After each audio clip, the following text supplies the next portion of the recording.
I'm like a woman fighting for more than life. I fight like fighting is my life. It is the air I breathe, and I know I will win because there is no alternative. But if there is an alternative, I'll take it, because between us, I kind of rather nap.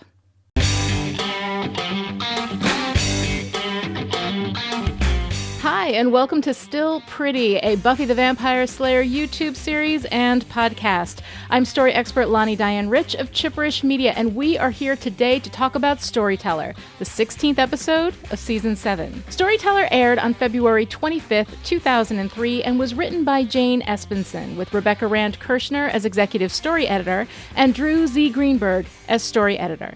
This episode was directed by Marita Grabiak. This is Grabiak's first episode of Buffy. She will return to direct the penultimate episode of both the season and the series, End of Days. There are a lot of episodes of Buffy that I love for a lot of different reasons, but this is the episode that speaks most directly to my story nerd heart. It is the episode made specifically to delight me. And man, it's nice to be delighted. All right, let's go on patrol. In Storyteller, Andrew builds the narrative of Buffy, masterpiece theater style, but his efforts to preserve for the ages the epic battle between good and evil goes unappreciated by the masses. You've been in here for 30 minutes. What are you doing? Entertaining and educating. Well, why can't you just masturbate like the rest of us? Meanwhile, at the high school, the hell mouths a poppin', making teenage angst manifest as the metaphors become reality. Really should have had that foot rub. Buffy and Principal Wood try to figure out what's going on by visiting the evil seal of evil, and it possesses Wood for a moment, freaking them both the hell out. Buffy, we gotta get rid of this seal. We gotta shut it down before it starts affecting everyone. Back at Slayer HQ, Andrew continues his documentary work, interviewing Anya and Xander about their relationship, which has completely expected results. Yeah, I knew we'd always do that again. Buffy and Wood ask Andrew about what happened when he fed the seal its first drop of blood. And when Andrew mentions a specific knife that he needed to do the deed, they return with it and Andrew to the high school to see if they can shut down the seal. Guess what, Andy? You just won yourself a free vacation to the beautiful downtown Hellmouth. Back at the school, things are getting downright rioty as Wood and Spike fight off the teenagers together, while Buffy takes Andrew to the basement to face the seal and forces him to also face the truth about what happened to Jonathan. Because I killed him. As Andrew's tears fall into the seal, it calms down. The kids stop fighting, and everything goes back to normal. Well, the Sunnydale version of normal anyway. Back in the bathroom at Buffy's, Andrew speaks into the camera one last time. Here's the thing. I killed my best friend. Before we get started here today, I would like to say that if you make a drinking game out of every time I say narrative in this episode of Still Pretty, you will surely die. So don't do that. I like you. Stay alive. Or do the drinking game with water, and then hey, hydration. Good for you. I have spoken extensively about how much I love Andrew's narrativization, but up until now, it's mostly been a character quirk, a fun joke to go to when we need a funny moment from Andrew. Here in Storyteller, we see an illustration of how incredibly powerful narrative is, both in framing reality and in avoiding it. The purpose of story is to give us a framework through which we can better understand life. Life itself is messy and complicated and confusing. There's so much going on, and in the middle of big moments, we still have to think about getting to work and what we're going to eat for breakfast. Stories boil that down for us. They weed out all the stuff that doesn't matter and frame a narrative from events, giving those events meaning. But the thing about story is, once you assign meaning to the events that comprise it, you simplify those events. You focus them. That simplification and focus is what makes the meaning accessible, but it can also alter the truth if we're not careful about which realities we emphasize and which ones we omit. I mean, let's not be naive. Sometimes alteration of the truth is the exact intent of narrative. Sometimes people do it deliberately and with full knowledge of exactly what they're doing, such as when unscrupulous people take an event and deliberately bend it to support a particular ideology or agenda. But outside of that, people narrativize because they're not ready to face the truth of what's going on in their lives or what they've done or been complicit to. Andrew is from the second category. We're really supervillains now, like Dr. No. His narrative identity has swung from supervillain to anti-hero on a path to redemption, sometimes going from one to another with barely a breath in between. I'm not bad. I'm not bad anymore. I'm good. I do good things now.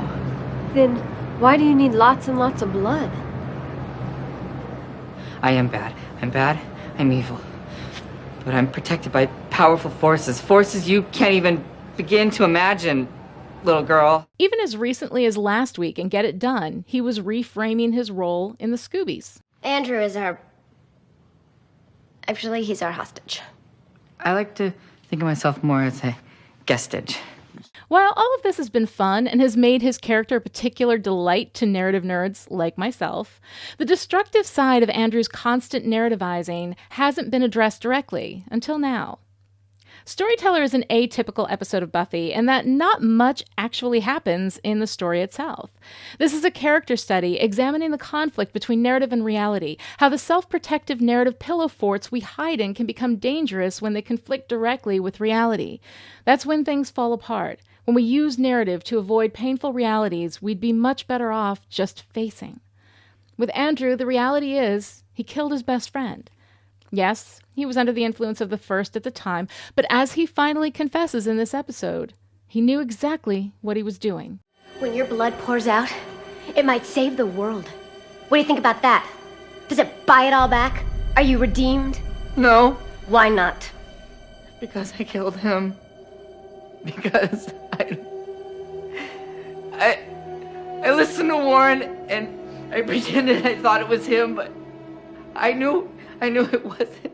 This is the first moment that he rejects the idea of his own redemption, and ironically, it's also the moment where that redemption begins.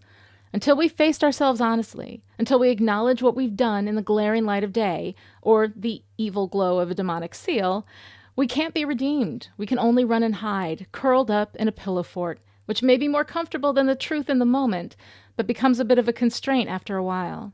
And the light, no matter how painful, is less painful than a prison made of lies and fear, no matter how fluffy the walls may be. I think your story seems pretty pointless. Oh, I was gonna interview you later today, because, your unique perspective on the whole thing. Give it editorial balance and, glamour. Well, balance is important. People don't always take that into account. I could bring that to you, absolutely. While Andrew is absolutely the extreme example of the power of narrative, no one is immune to it, except maybe Buffy. And we see that throughout this episode.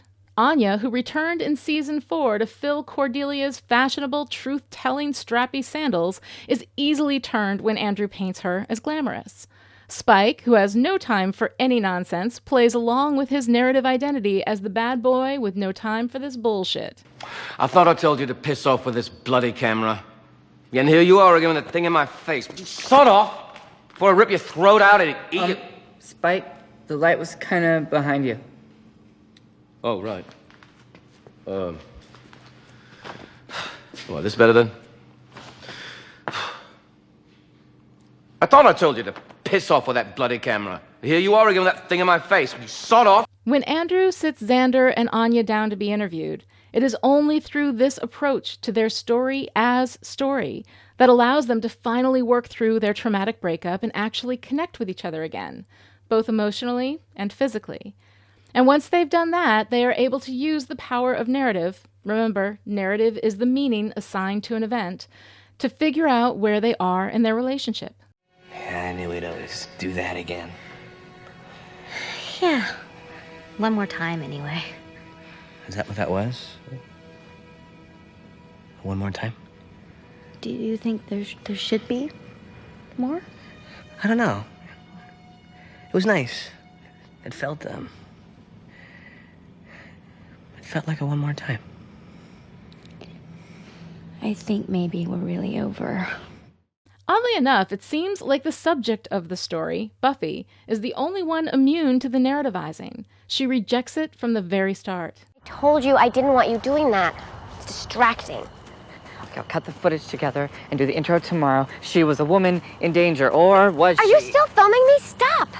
But it's a valuable record and an important document for the ages. A slayer in action. A nerd in pain. Would they like that? Because we could do that. She rejects it in the middle.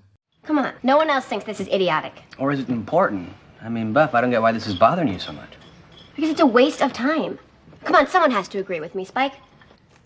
As long as you're not pointing that thing at me, seems like a fine way to keep the boy busy. This isn't about keeping busy. This is about war. And even in the end, she rejects it. So this is my redemption at last. I buy back my bruised soul with the blood of my heart. But not enough to kill. Stop! Stop telling stories. Life isn't a story. Sorry. Shut up. You always do this. You make everything into a story, so no one's responsible for anything because they're just following a script. What I find interesting here, however, is the way Buffy uses narrative as a weapon when it's the most effective weapon to hand. We've seen Buffy improvise in her fighting using whatever weapon is handy. Her creativity and instinct in the moment is probably her strongest weapon because it allows her to make a weapon of pretty much everything. And here, we see her do that again, telling Andrew a story to get what she needs out of that confrontation. Doesn't really make sense, does it? Bringing you here to talk to it. This thing doesn't understand words. It understands blood. Blood opens it. You don't want to open it. Opening it would be bad. Yeah, Willow did a little research. Turns out the blood of the person that awoke it, you, different kind of deal. It reverses the whole thing. She knows Andrew. She knows what he responds to, what will be effective in her pursuit of the goal at hand. This time, not winning a physical fight, but a psychological one. It stopped. Didn't want blood. They wanted tears. Thanks. Sorry I had So you weren't really gonna stab me, were you? I wasn't going to stab you. Now, of course, we could ask ourselves how she knew it wanted tears, and why tears would close the evil seal of evil, but this moment works so beautifully that I really don't care. I headcanon it down to this. Evil cannot survive in the face of true regret and remorse and genuine empathy. When Andrew feels what Jonathan felt, when he recognizes what he did and cries genuine tears, not just of fear for himself, but of true regret for destroying another human being, especially a human being he loved, this is how you overcome evil. This is how you fight it. Not with swords or sunlight or holy water, but with a genuine internal desire to do better, to be better, to feel empathy, to care for others. The worst evil lives inside us, and the only way to fight it is to face it. And that, my friends, is why Storyteller is one of the best episodes, not just of Buffy, but of television. I'll stand by that, and you can fight me.